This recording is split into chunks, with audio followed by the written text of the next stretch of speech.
Il est 20 h à Lolodorf, dans le département de l'Océan, région du Sud. Mesdames, Messieurs, bonsoir. Bienvenue aux 20 h bilingues sur Equinox Télévision. Formé Armstrong Sanda.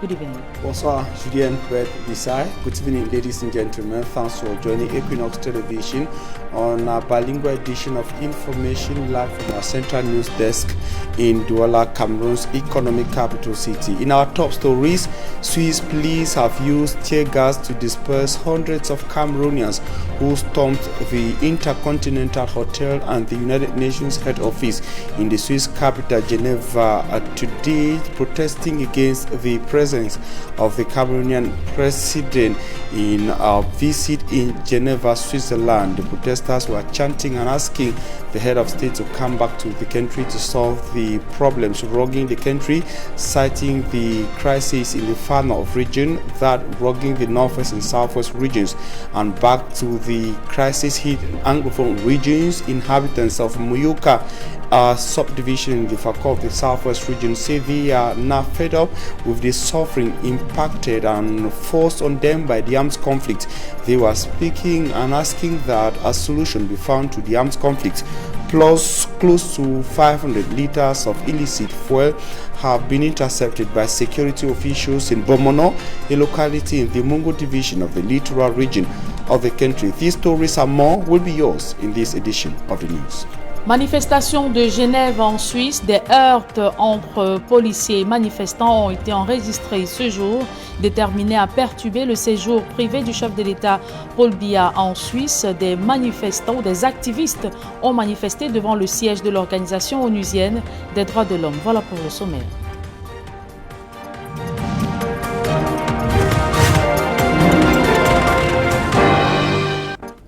Une fois encore, bonsoir à tous, mesdames et messieurs. Merci de nous recevoir chez vous. Marche des Camerounais à Genève où séjourne le chef de l'État Paul Biya et son épouse Chantal Biya. Des activistes ont manifesté devant le siège de l'organisation onusienne des droits de l'homme. Tenu à distance de l'hôtel intercontinental, quelques heurts entre policiers et manifestants ont été enregistrés. D'autres précisions dans ce reportage de Kedjara. C'est des Camerounais en colère qui ont pris d'assaut le quartier des Nations à Genève en Suisse pour manifester contre la présence du président Biya au sein de l'hôtel intercontinental, alors, disent-ils, que le Cameroun est en proie à de nombreux maux, notamment ceux concernant la situation des droits de l'homme, avec des prisonniers politiques encore incarcérés, la crise anglophone, les mauvaises conditions de vie du citoyen lambda. C'est d'abord devant l'hôtel intercontinental que sous haute présence policière, les manifestants se sont retrouvés, tantôt assis, tantôt couchés pour exprimer leur mal-être. Quelque temps plus tard, ils sont annoncés devant le siège des Nations Unies, situé à un jet de pierre de l'hôtel intercontinental. Sur place, alors que les manifestants veulent forcer l'accès du siège des droits de l'homme, ils vont être repoussés par l'important dispositif sécuritaire déployés par la police genevoise. Ils sont 6 présumés braqueurs en exploitation au groupement mobile d'intervention numéro 2 du littoral. Âgés entre 17 et 28 ans, ils seraient responsables de nombreux forfaits dans plusieurs quartiers de la capitale économique. Le dernier en date, un braquage avorté qui a conduit à l'interpellation du cerveau du gang en possession d'une arme à feu. Innocent Abega et Xavier Foka. Son chef personne. Ah, j'espère que ça payer sa banque, je n'ai pas encore compté. Aucun de mes amis ne sait là-bas. Il n'a que 17 ans, mais déjà détenteur illégal d'une arme à feu. Alors qu'il était sur le point d'opérer dans un débit de boisson, il a été interpellé par les éléments de la brigade anticriminalité du groupement mobile d'intervention numéro 2 du littoral. Un guet-apens a été dressé et le nommé Tula est tombé dans nos filets, qui s'apprêtait à braquer le débit de boisson de M. Tozé au quartier New Bell. Une descente et une perquisition nuitamment menée à son domicile ont permis de saisir ce pistolet automatique, un poignard, des médicaments et du tramadol entre autres. Des objets utilisés pour accomplir de sales besognes. Son interrogation a permis d'interpeller ceux qui seraient ses complices. 5 individus qui l'accompagne dans cette sale besogne. Parce qu'exploiter sommairement dans notre groupement, les opérations menées par la brigade anticriminalité ont permis de prendre tous les éléments de ce gang qui semaient la terreur dans les quartiers Nubel et Brazzaville. Alors que Douala est toujours en proie à une insécurité à divers endroits, le commandant du GMI numéro 2 galvanise ses troupes. Continuer à traquer tous les malfaiteurs, d'où qu'ils se trouvent, pour que les populations de la ville de Douala puissent mener leurs activités en toute quiétude. Un point d'honneur est donné aux populations de Nubel pour leur collaboration dans la réussite de cette opération. Et un appel lancé à l'endroit des habitants des autres quartiers afin qu'ils fassent pareil pour la sécurisation de la ville de Douala. Quant aux suspects, ils seront présentés à la police judiciaire pour besoin d'enquête. Et toujours dans la ville de Douala, 3 présumés arnaqueurs sont tombés dans les mailles des éléments de la brigade de recherche de Douala 2. Ils se sont fait passer pour des instructeurs lors de l'examen pratique de passage du permis de conduire catégorie A. Les faits se déroulent au stade Camraï dans le 1er arrondissement de la ville de Douala. Nous y reviendrons dans nos prochaines éditions. Parlons à présent de cet autre visage de la vie chère au Cameroun. Les prix des matériaux de construction ne cessent de grimper, que ce soit le fer ou le ciment. Des hausses importantes sont observées depuis plusieurs semaines. Les opérateurs évoquent des charges de plus en plus croissantes et la société civile appelle le gouvernement à des actions urgentes pour éviter des incidences sur la qualité des constructions. Georges Mitterrand-Dam, Donald Brice-Kamgan. Attention, ne vous fiez pas aux prix sur le tableau, ils sont loin des prix réels appliqués. Cet après-midi-là, les clients qui vont et viennent font le constat, les prix des matériaux de construction sont à la hausse. L'exemple du fer à béton. Il y a les endroits où on a augmenté les 500, les 600, même les 1000 francs. La hausse du prix du fer à béton, elle est générale. Le fer de 6 est passé de 1200 à 1700 francs CFA, celui de 8 de 2700 à 3000 francs CFA, le fer de 10 de 38 000 à 45 000 francs CFA. Disons que les prix avaient une différence d'environ 300 francs par an. Enfin, les diamètres que j'avais achetés, puisque ça varie selon les diamètres de fer. Le fer à béton, mais pas seulement. D'autres matériaux sollicités dans la construction, à l'exemple du ciment, connaissent un renchérissement des prix. De 4 600 francs CFA, il faut aujourd'hui 4 800 francs CFA selon l'opérateur pour un sac de ciment. Même le ciment, mais je ne sais pas ce qui justifie toutes ces augmentations-là. Ou c'est à cause de la crise du corona, je ne sais pas. Que se passe-t-il dans un secteur où les prix sont soumis à l'homologation du ministère du Commerce? Les organisations de défense des droits des consommateurs appellent le gouvernement à réguler le marché. L'augmentation de ces produits qu'on appelle le fer à béton met en mal la sécurité des locataires et des habitants des logements. Parce que, au vu de ces flambées de prix, les calculs qui avaient été faits sûrement avec le fer de 12 à 5 000, s'il passe à 6 500 francs, l'entrepreneur ne va plus appliquer les règles de mettre le fer de 12. Il va donc aller en descend en voulant utiliser le fer de 10. Et bienvenue à l'effondrement des immeubles. Les grossistes évoquent sous cap une augmentation croissante des coûts de fret et l'instauration au port autonome de Douala des pénalités qu'ils jugent lourdes avec des répercussions sur les prix au bout de la chaîne. Le syndicat national du secteur des matériaux de construction a saisi les pouvoirs publics par correspondance sur le sujet. La réaction du gouvernement reste attendue. D'importantes infrastructures sociales réceptionnées par le ministère des Travaux publics. Elles ont été construites dans les arrondissements de Ngom-Zap, Mvenge et Lolodorf. Il s'agit entre autres d'une quarantaine de forages, des centres de santé, mais également des salles de classe devant contribuer à l'amélioration des conditions de vie des populations. D'autres précisions dans ce reportage de Marcelin Gansop. Et voici que l'eau potable coule à flot au village Mvengue-3. Bonheur partagé également pour les habitants de plusieurs villages de Lolodorf et de Ngom-Ndjap. Avant, c'était qu'on puisait l'eau là-bas presque à 1 km ou 2 km. Les enfants partaient là-bas, ils souffraient quand même. Mais depuis ce forage, les enfants ne partent plus là-bas. Même à minuit, tu puises l'eau là. C'est le courant qu'on attend maintenant parce qu'avec le courant, tout est bien.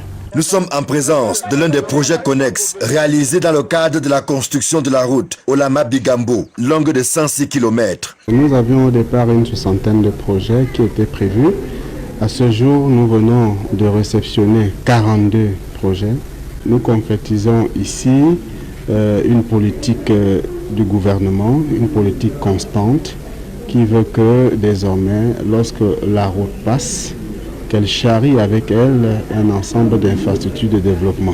Dans les 3 communes traversées par la route en cours de finition, forage, centre de santé, magasin de stockage, foyer de la jeunesse et autres salles de classe sortent fraîchement des terres, au grand soulagement des populations bénéficiaires. On avait vécu un calvaire depuis des dizaines d'années. Je renais un peu par rapport à la route, par rapport au centre de santé qui s'annonce, surtout au point d'eau. Nous sommes très contents d'avoir un centre de santé à côté de nous. Il fallait parcourir des kilomètres pour arriver à l'hôpital. S'il n'y avait pas de moto, on ne pouvait même pas arriver. Peut-être quelqu'un peut mourir en route. Je n'avais pas ces bâtiments et avec la venue du Covid-19, je crois que nos élèves seront tout à fait à l'aise. Et nous sommes vraiment satisfaits parce que les travaux ont été bien effectués.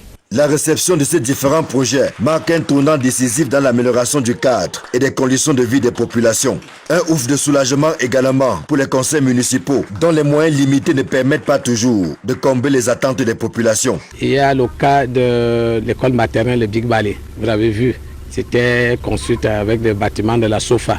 Aujourd'hui, la maternelle Big Ballet, qui est une des principales écoles de la ville, aura des salles de classe décentes. Nous pensons que véritablement, notre commune va prendre un grand essor. On ne va pas seulement avoir une route passante, mais une route qui a laissé des marques, qui a épousé les problèmes que les populations avaient. Et c'est un grand merci que j'adresse au ministère des Travaux publics pour cette approche dynamique, pour cette approche concrète. Il y a une satisfaction parce que c'est les ouvrages qui sont attendus par les populations. C'est des ouvrages que le maire aurait pu réaliser, mais par le manque de moyens, nous avons eu un ouf de soulagement. Nous disons merci au gouvernement de la République.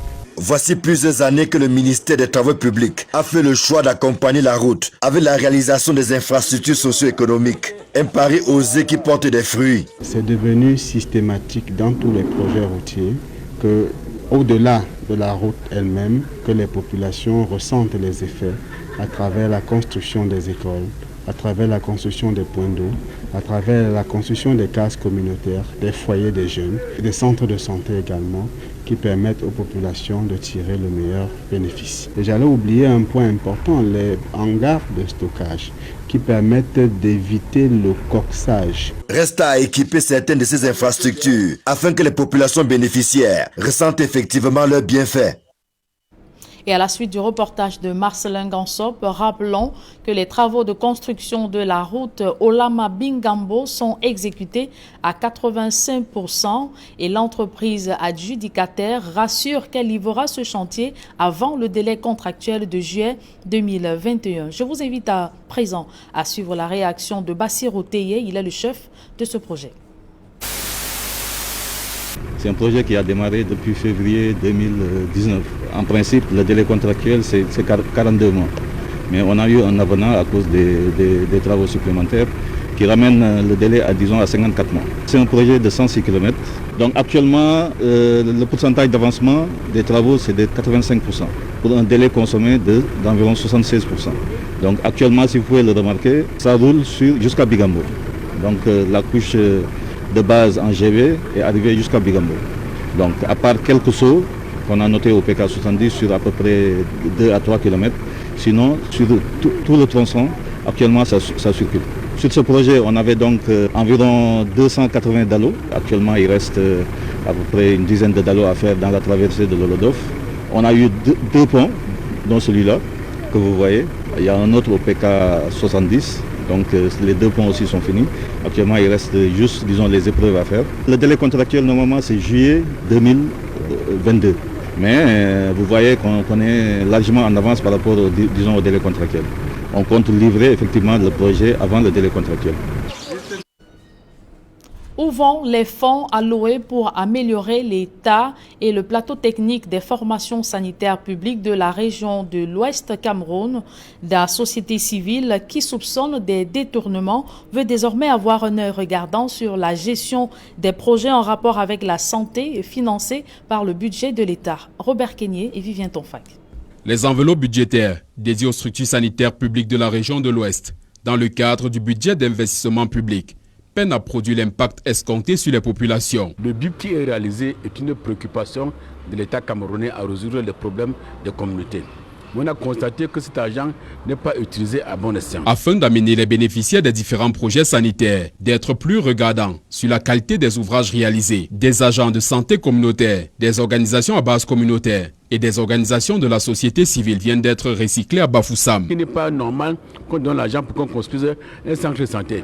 Le comité bénéficiaire direct, nous sommes un peu au courant. L'entrepreneur vient réaliser, il n'a pas de contact ni avec le chef de quartier, ni avec un membre du comité de développement, ni avec le chef de village. Il réalise, il part. Le lendemain, les maisons tombent en ruine. Il y a aussi des endroits où nous avons constaté qu'on a fait les fenêtres. Au lieu de mettre les vitres, les antivols comme on a prévu, on a fermé avec le contreplaqué. Nous pensons que ce n'est pas normal.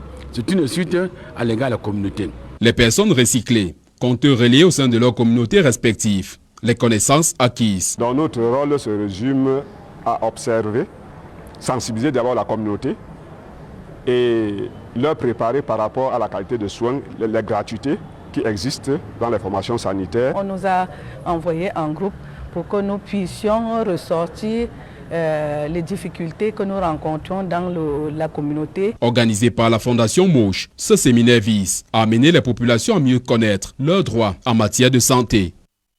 C'est avec ce reportage de Vivien Tonfac et Robert Kenyé que nous mettons un terme à la première partie de ce journal. La seconde est en langue anglaise avec vous. Forby Armstrong Sanda, good evening once again. Thanks, Julien Berbisai. Good evening to you once again. Ladies and gentlemen, to you, good evening once again. Thanks for joining us in the second segment of information. We begin on our top story to say that hundreds of protesters today attempted to disrupt the Swiss stay of the Cameroonian presidential couple, Paul and Chantal Biya.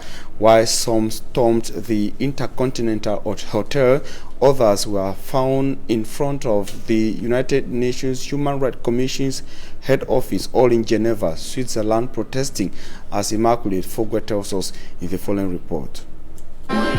One of the anti-Biya protesters attempting to force his way into the United Nations headquarters in Geneva, Switzerland. He is later asked to step down by security elements. While this man is here with some few, many other Cameroonians are in front of the Continental Hotel in Geneva, where President Paul Biya and First Lady are on a private stay. They are protesting against President Paul Biya's reign. Members of the activist group Brigade Anti-Sadina are urging the president to go back to his home country and bring an end to the over 4-year armed conflict in the northwest and southwest regions. They are equally decrying what they qualify as a corrupt government. The protesters are later dispersed by the Swiss police with tear gas and water cannons. While some of the Swiss protesters demanded President Paul Biya to end the over 4-year-long armed conflict in the northwest and southwest regions of Cameroon, locals back home in Muyoka subdivision of the Fako division, southwest region, told their elite that their greatest wish is to go back home. They have been forced out of Muyoka subdivision, living now as internally displaced persons in different parts of the southwest region of Cameroon. They say they have been forced out by killings, abductions and burnings. Derek Jato tells us more in the following report. The war in the Anglophone regions and the stories of the population trapped by the ongoing armed conflict. I had goats. I had pigs. They are no more there. They burned my house. I not pick nothing for that house. Kidnapped my woman. It was on a Sunday we went to church in Munyenge, a village in Muyoka subdivision, to pray for peace. And while in church, an information got to us that my house has been set on fire. And from the church, I took off for safety, leaving everything behind, and for 4 years I've been here in Buea. This one says, we were in the farm, and from home someone called us that it is bloody and that we should not come home again. That is how we stayed in the bush for some time before finding our way here in Buea. Stories like these ones are common, but critics say the regrettable thing is that the pains and trauma are still living with these people. I lost my junior brother, and I feel very bad. She told us that her brother was killed 2 years ago, and since then, everything about her has changed. Any day I think about it, I'm going to cry, because women cry every day, begin they cry.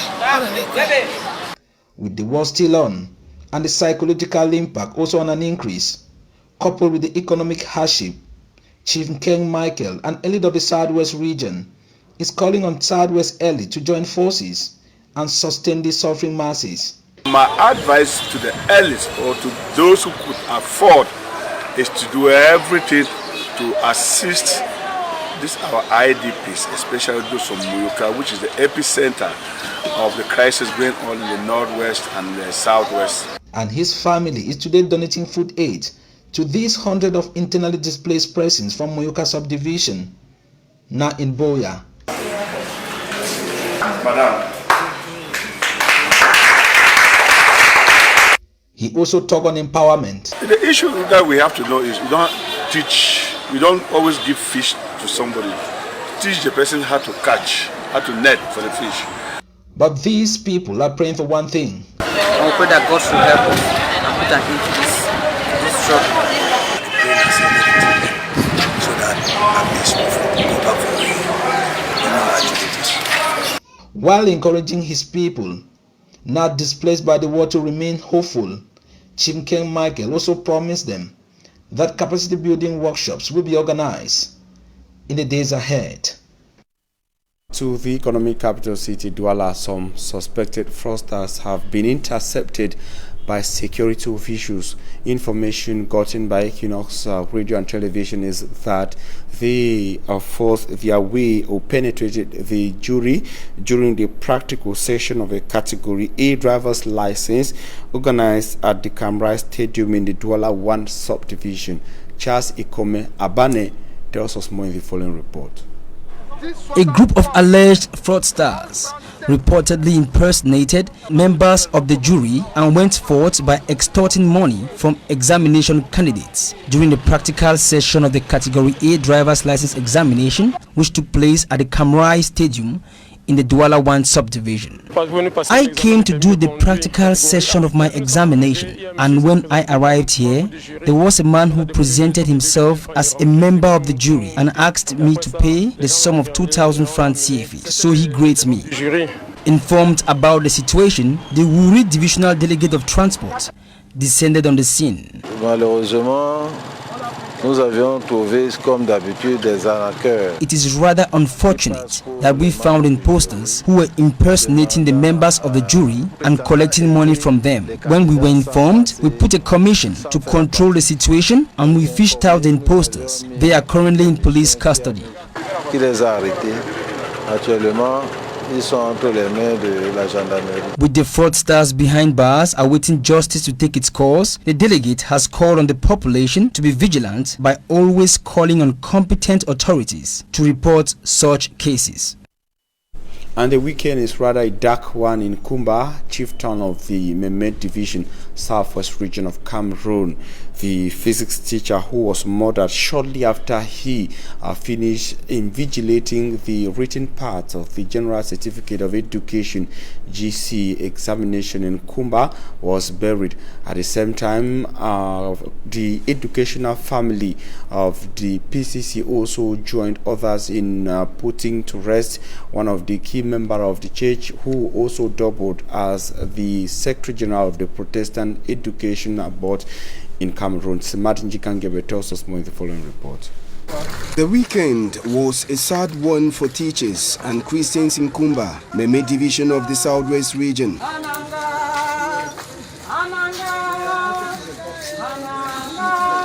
Christians of the Presbyterian Church laid to rest Reverend Dr. Nso Lawrence Tango, who before his death was the Assistant Vice Secretary of Protestant Education in Cameroon. It's like a disaster.